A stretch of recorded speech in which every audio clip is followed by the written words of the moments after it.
I'm Sandra Jefford. I farm with my husband Wilco Droppett, our son and staff, and we're dairy farmers at Clydebank near Sale.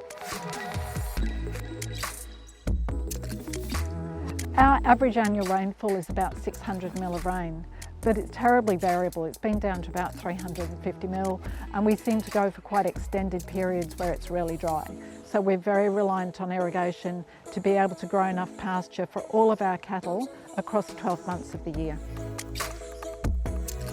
So we had an energy audit done. That was great. It showed us how we could pump water more efficiently. We installed 200 kilowatts of solar panels, and that has made an incredible difference for this farm.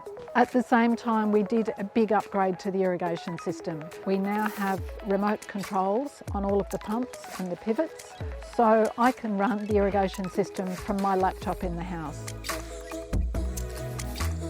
Our solar installations have made a massive difference to this farm.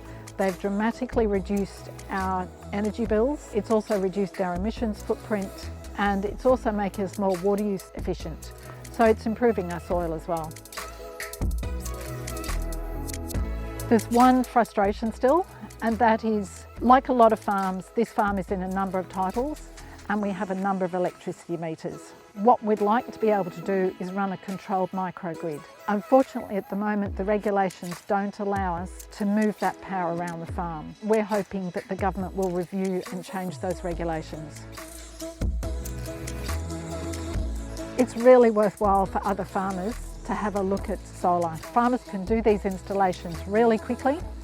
It'll reduce their power bills, it'll make them more resilient, and it helps the overall grid enormously.